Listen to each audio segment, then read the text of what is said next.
The heat of Helios Station pressed down like a physical weight, shimmering off the cracked ferrocrete of the landing pads and filling the air with a haze of dust. Thomas Clark stepped through the bustling market street with his duffel slung over one shoulder, his boots leaving sharp impressions in the powdery grit. He had walked through worse in his life jungle muck that swallowed a man's legs, frozen plains where breath turned to knives in his chest, but there was something about this place that felt heavy in another way. A settlement perched on the edge of survival, running on equal parts suspicion and desperation. He kept his head low, shoulders squared, wary eyes scanning the crowd. Helios wasn't the kind of place where you survived long by being careless. A shout split the drone of bargaining voices. Harsh, guttural. Thomas turned his head. 3 Drakari merchants stood outside a provision stall, scales glinting bronze in the sun, ridged brows furrowed with anger. One of them had a thin figure by the arm too thin, Thomas realized as the girl stumbled into the open. Dust clung to her soft blue skin. Her enormous eyes, a deeper shade of cobalt, darted wildly as she tried to pull free. Filthy little thief! The lead Drakari snarled, shaking her hard enough that she cried out. The package she'd clutched slipped to the ground, scattering dried roots across the dirt. Thomas's jaw tightened. He'd seen this scene before, on 100 backwater worlds.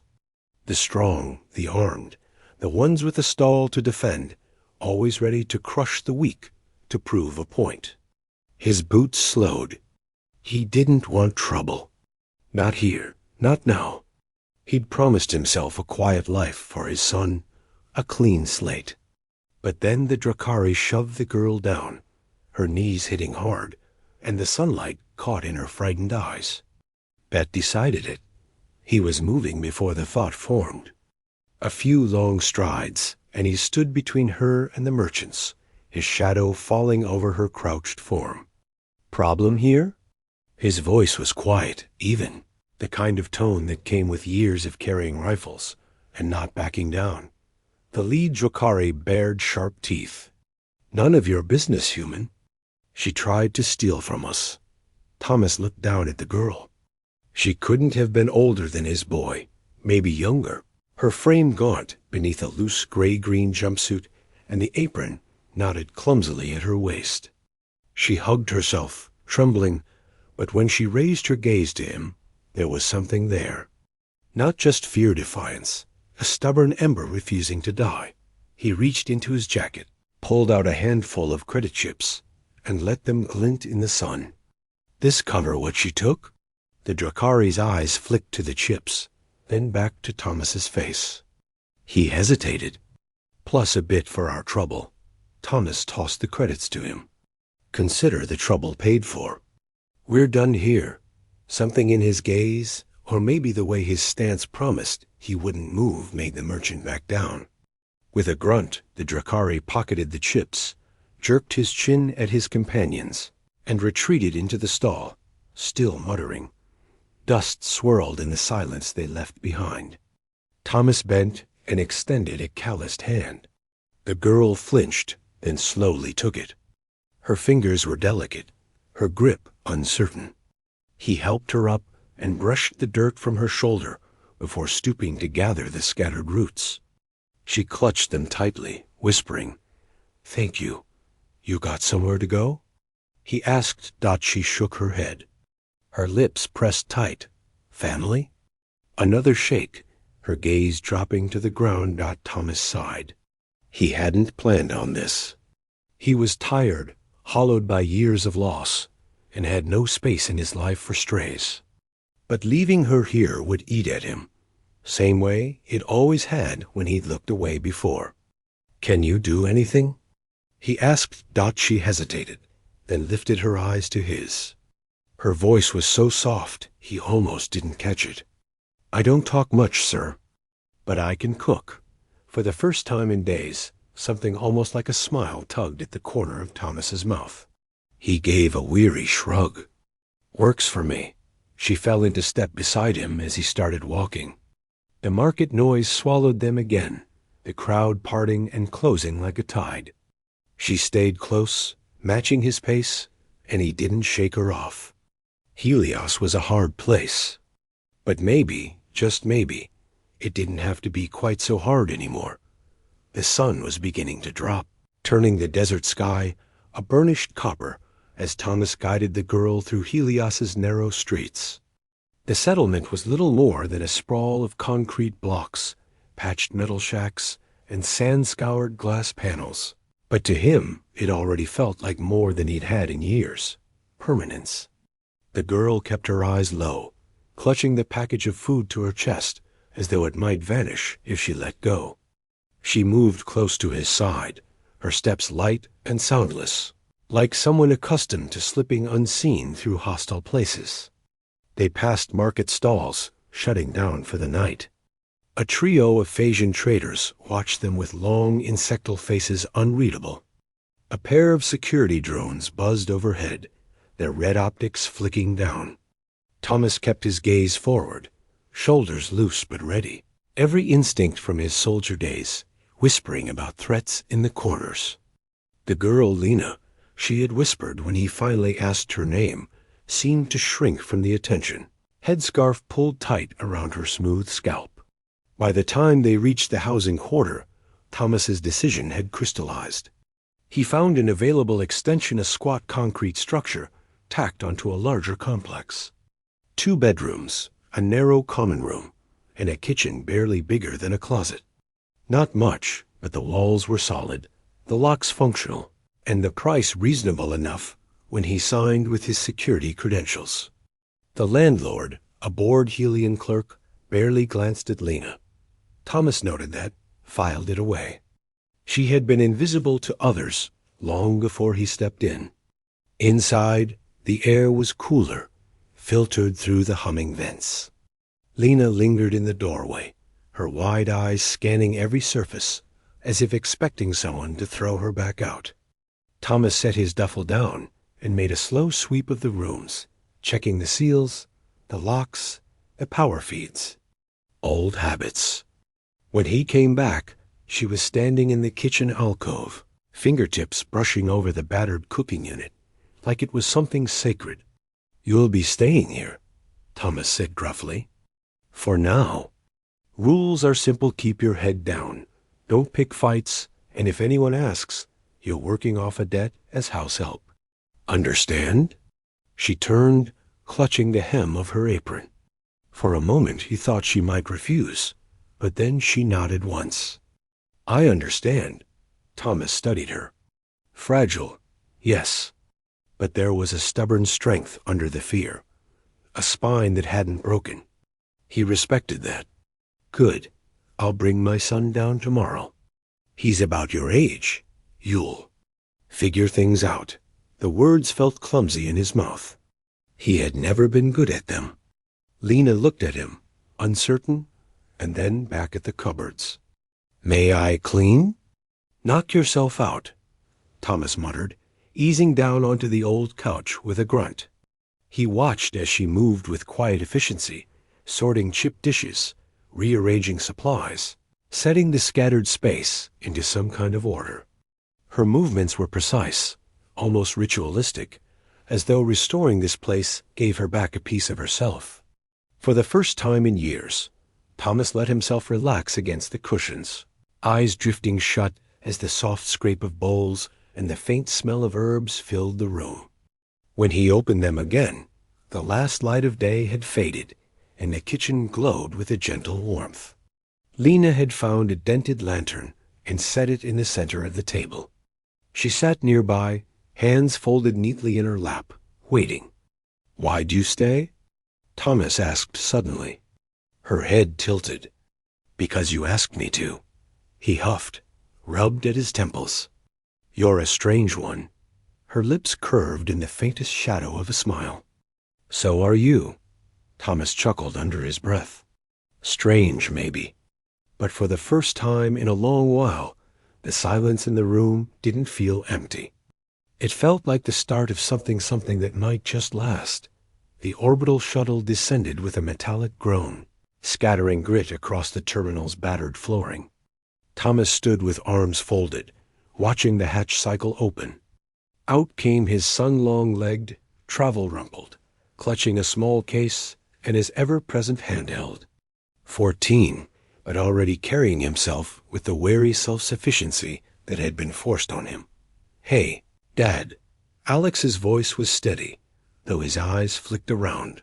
Sizing up the settlement, Thomas clasped a hand to his shoulder, a brief squeeze that had long replaced hugs. "Good flight?"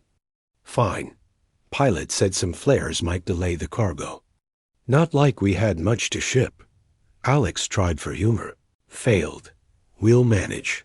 Thomas led him out into the glare of the streets, filling him in on Helios's basics as they went the crooked markets, the areas to avoid, the way Drakari patrols measured strangers. Alex listened with half an ear, gaze distant, but Thomas caught the quick questions tucked under the disinterest. His son was always listening at the edge of the housing quarter. Thomas slowed. "There's something else." Alex raised an eyebrow. "Something else?" "We've got someone staying with us, temporarily." Someone?" The suspicion was quick. "Girl? Alien?" "Nillion," Thomas said flatly. "Name's Lena. She was in trouble. I stepped in. She's about your age. Doesn't talk much. But she cooks." Alex blinked. "You took in a stray?" Thomas's lips twitched. "Don't make me rethink it." "Come on." Their concrete extension stood at the end of a narrow lane, its walls still bearing dust scars from the last storm. Inside, the air hummed cool. A faint scent of spices drifted from the kitchen. The clink of utensils stilled when the door slid shut behind them. She appeared almost timidly, blue skin luminous in the filtered light. Her eyes darted to Alex, then down again. She bowed slightly, her headscarf falling loose around her smooth scalp. "Hello," she said, barely above a whisper.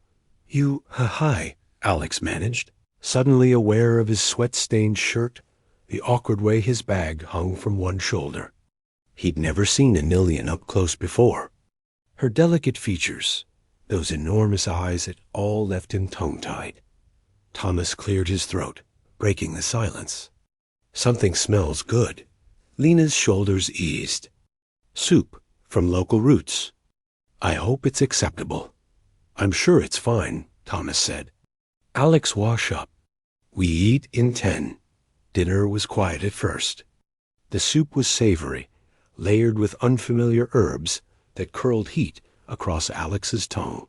He risked a glance at Lena. She ate with careful precision, keeping her eyes on her bowl, though once or twice, when she thought no one noticed, she peeked at him. "This is really good," Alex said finally. "What's in it?" She blinked, startled to be addressed directly. "Roots from the market. Herbs that grow near the recycler.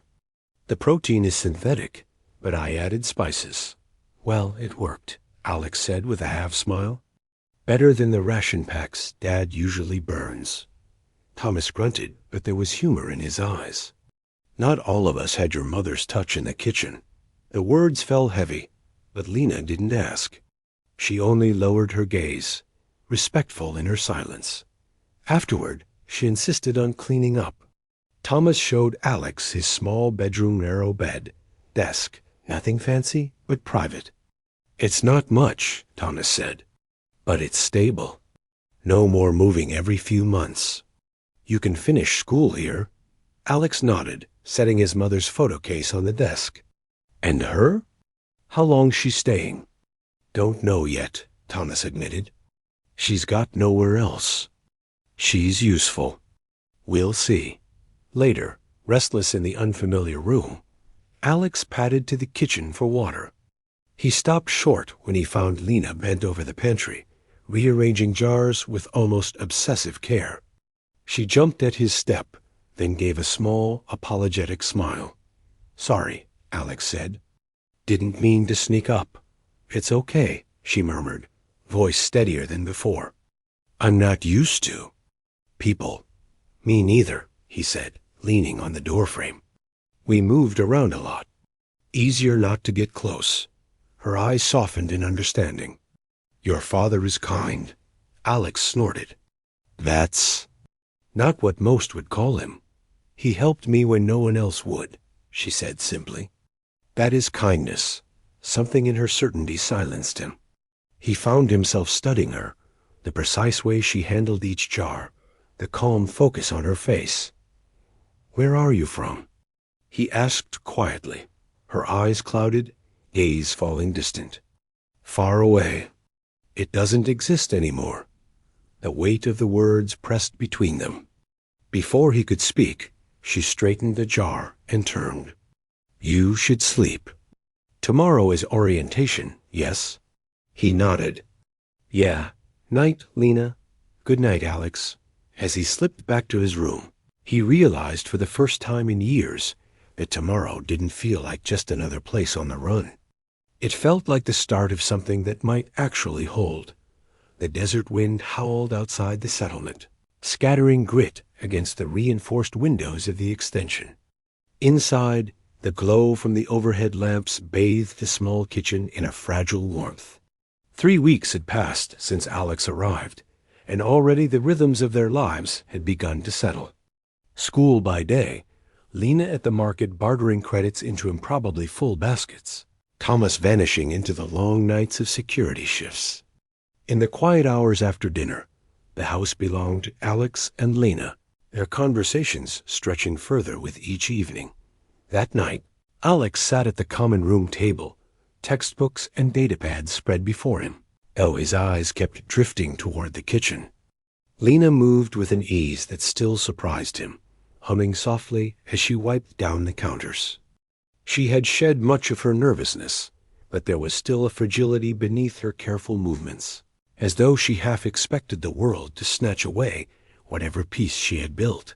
The lights flickered once, then again, before snapping out entirely. The room plunged into shadow, broken only by the blue glow of the cooking unit's emergency panel. The storm must have clogged the power feeds again. Great, Alex muttered, fumbling through the drawer for the emergency lantern. His hand collided with another. Warm, slender fingers brushed his knuckles, lingered a moment too long. In the dim glow, Lena's eyes met his. Wide, luminous, reflecting the faint light. Sorry, he whispered, though he didn't move his hand away. It's all right, she murmured. Her voice had grown steadier these past weeks, but now it trembled in a way that wasn't fear. They froze there, two silhouettes outlined by the weak blue glow, the air between them charged. Alex's pulse thundered in his ears. He'd never noticed before how close she stood when they worked in the kitchen, how often her gaze lingered when she thought he wasn't watching. The lights snapped back on. Both pulled away sharply, the moment breaking like glass. Lena busied herself with the lantern, setting it neatly back in its drawer. Alex buried his face in his textbook, though the words swam, meaningless. Dinner passed in unusual silence, both stealing glances when they thought the other wasn't looking. When the dishes were washed and the lamps dimmed, Alex retreated to the common area with his datapad, pretending to study. His thoughts were a tangle his father's warnings about Helios, about survival, about keeping his head down. And yet, when Lena emerged from her room and sat quietly beside him on the couch, closer than usual, he couldn't bring himself to shift away. I've been thinking, she said, voice tentative. Dangerous pastime, Alex replied, the words leaving him before he could stop them. She smiled faintly, but her gaze remained serious. Amelia, by 17, we are considered adults. Old enough for bonding ceremonies. The words sent a jolt through him. Bonding? Like your marriages, she explained softly. But different. Bonds form where there is connection, without rules about who or how. It is natural. Alex's mouth was suddenly dry. That sounds sensible. She turned to him, studying his face with disarming directness. And you, Alex? What do you believe in? His throat tightened. For months they had tiptoed around this, filling nights with talk of worlds lost and meals shared. He had never dared to put shape to the question that hung between them. "I believe," he began, then stopped, searching for words that wouldn't betray him. Her hand shifted, brushing against his on the couch. His heart kicked hard against his ribs. The door hissed open. Thomas stepped inside, dust clinging to his shoulders, eyes sharp from the night air. Both Alex and Lena sprang apart like guilty children. "Power's been fluctuating all over the settlement," Thomas said gruffly, stripping off his gloves. Council finally approved the upgrades. He glanced between them, brow furrowing slightly at the tension in the air. "You hungry?" "I saved you dinner," Lena said quickly. Rising to the kitchen, Thomas dropped his gear with a grunt, oblivious, or maybe not. Alex couldn't tell. Later, when the house was quiet again, and the storm outside finally stilled, a knock came at Alex's door. Lena stood in the doorway, silhouette pale against the hall light. "Can we talk?" she asked softly. Alex nodded, heart hammering as she slipped inside. The walls of their small home suddenly felt very close, the night filled with questions neither of them could ignore any longer. Morning on Helios broke in a dull gray shimmer, the settlement wrapped in a layer of storm dust that muted the usual clamor of the markets. From the extension's small kitchen came the familiar scent of spice and broth. Lena was already at work when Thomas returned from his night shift. He carried the weariness of hours spent patrolling the perimeter, his eyes sharp despite the fatigue. He dropped his gear by the door and poured himself water, but the way his shoulders stayed tight set Alex on edge. "What happened?" Alex asked from the table, where he was supposed to be reviewing equations. Thomas glanced at him, then at Lena. "Council's in an emergency session. Scouts have been sighted." The spoon in Lena's hand stilled. "Scouts?" "Harvester Collective," Thomas said flatly. He didn't soften the words. He never did. "Proxima Sector. 2 systems out." The sound of liquid simmering in the pot filled the silence. Lena's face had gone ashen. The blue of her skin grayed, as though the blood had drained from it. She set the spoon down with trembling fingers. "That's how it began on Nilia," she whispered. "They never strike first. They send scouts. To measure. To decide." Alex swallowed hard. He had grown used to Lena's calm, her quiet competence, but the raw fear in her voice made the room feel suddenly smaller. "We've got defenses," he said quickly. "Shields, patrols, your upgrades on the Kunz array. They consume worlds," Lena interrupted, her voice hollow. "Resources, first minerals, water, air, then flesh. You can't fight them with patrols." Thomas crossed the room and crouched in front of her. It was the closest thing to gentleness Alex had ever seen him give outside of family. "This isn't Nelia," he said, voice low but steady. "We've got warning. We've got allies. We're not alone." Lena's eyes glistened. She nodded once, but her hands still shook. The days that followed were heavy with tension. Markets thinned, patrols doubled, and whispers grew in the narrow streets. Refugees were eyed with suspicion, blamed in low voices for drawing trouble. Alex heard it at school Drokari elders, muttering about Nilian bait. He clenched his fists and bit back words, but the anger stayed coiled under his ribs. One evening, as dust storms pressed against the shield dome, Lena approached Thomas and Alex in the common room. She carried the small translucent cube they had seen only once before, glowing faintly blue in her hands. "There is something I must tell you," she said, her voice stronger now, almost defiant. She set the cube on the table and pressed a sequence of symbols along its edge. Images shimmered into the air. Harvester ships, sleek and terrible, their claws reaching toward worlds. Data flowed in Nilian script, numbers and frequency charts overlaying the images. "My father was a strategist," Lena said. Before he put me on the evacuation ship, he gave me this. Our scientists found a weakness and interference band that disrupts their navigation. It was never deployed. We discovered it too late. But the data is here. Alex leaned forward, pulse quickening. You're saying we could stop them? Or at least confuse them? She nodded. If you modify your communication array to broadcast this frequency when they approach, it could blind them long enough to drive them away. Thomas sat back slowly, eyes narrowing. And you've been carrying this secret for years. Her chin lifted. If the wrong people knew, they would have taken it. Used me. Killed me. I was afraid. But I won't watch another world burn while I stay silent. The weight of her words pressed over them. Alex stared at her, filled with a fierce mixture of pride and fear. She had gone from the timid girl clutching stolen roots in a dusty street to someone standing between annihilation and survival.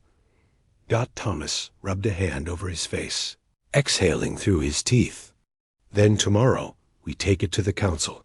Lena lowered her gaze, but her voice was steady. It must work. It has to. I will not lose another home. Alex reached across the table, covering her trembling hands with his. You won't. Not while we're here. For the first time since the announcement, Lena allowed herself to breathe. Yet outside, beyond the shimmering dome, the desert wind carried with it the low, distant rumble of something approaching.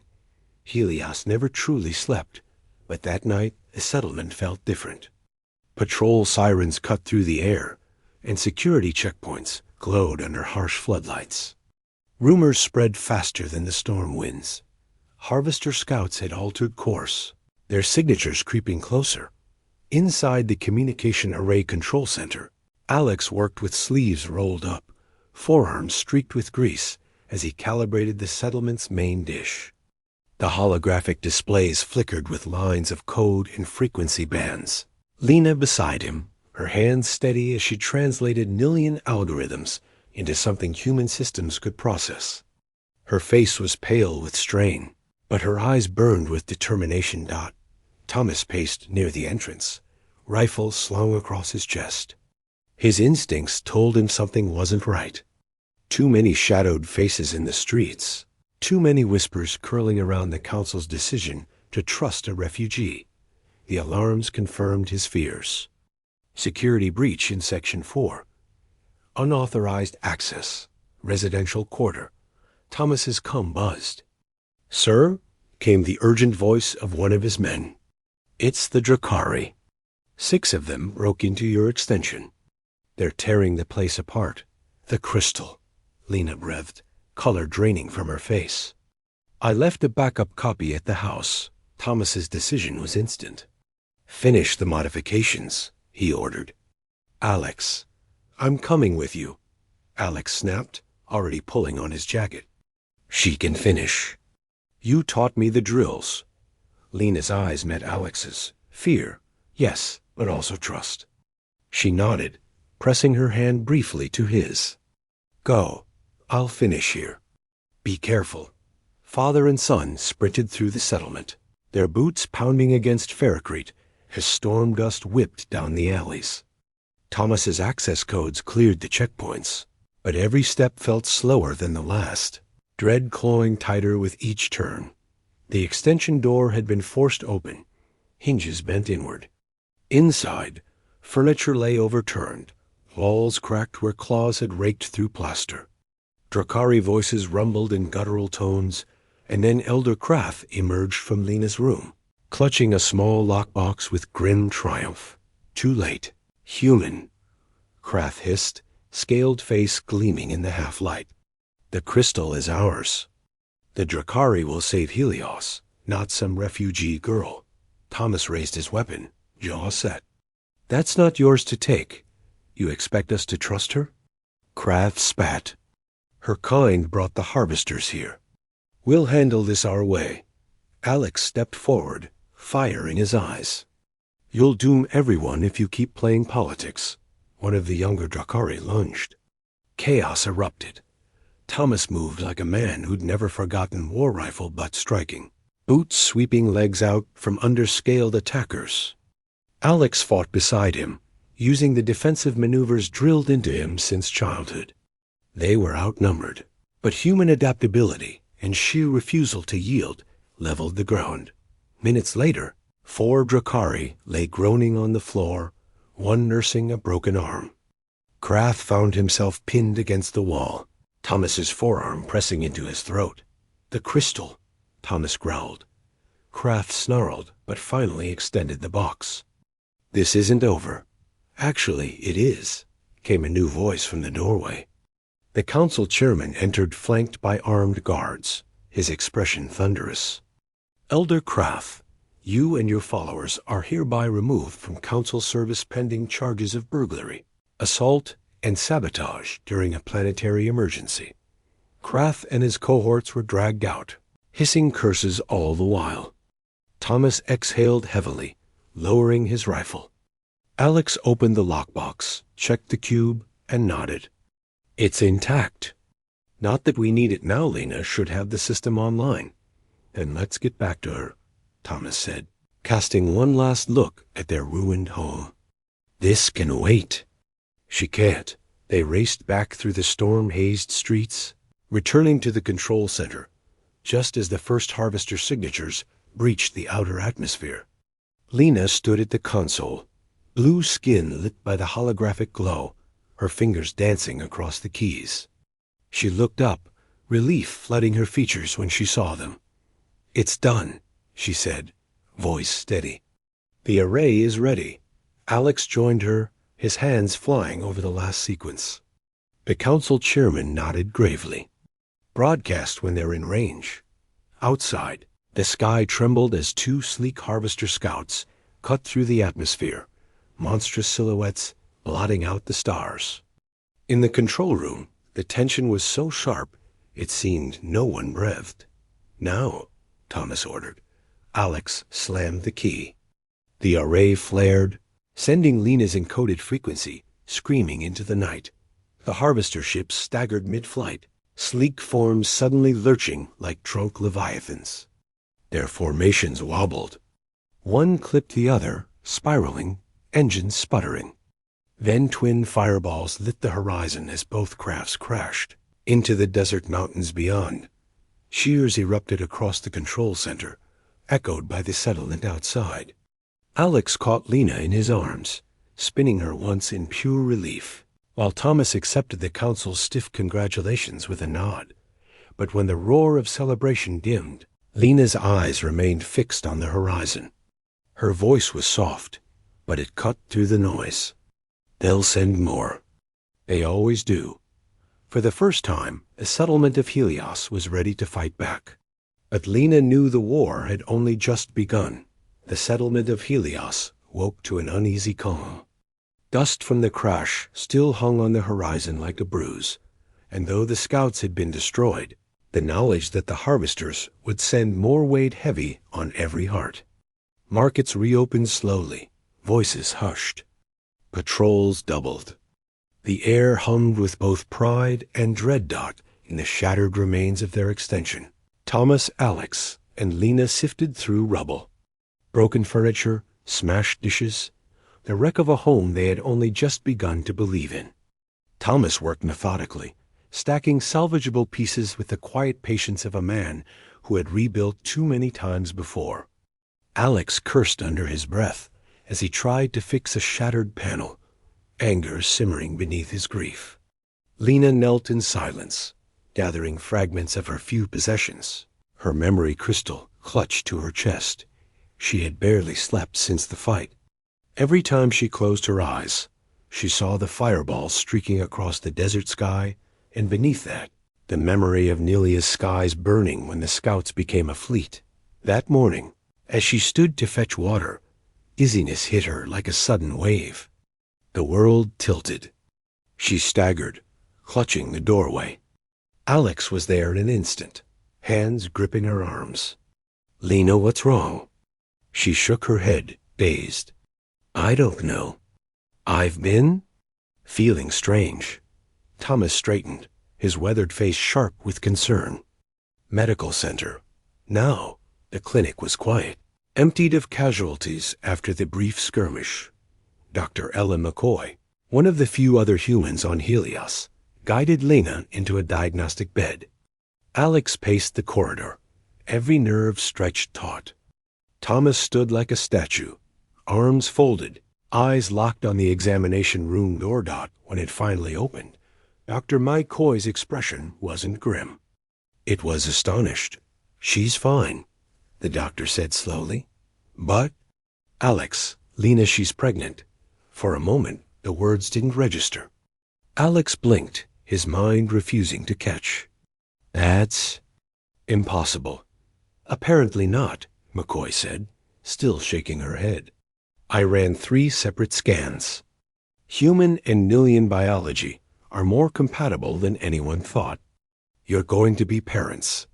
Alex felt his knees weaken, and he sank into a chair, staring at nothing. Pregnant.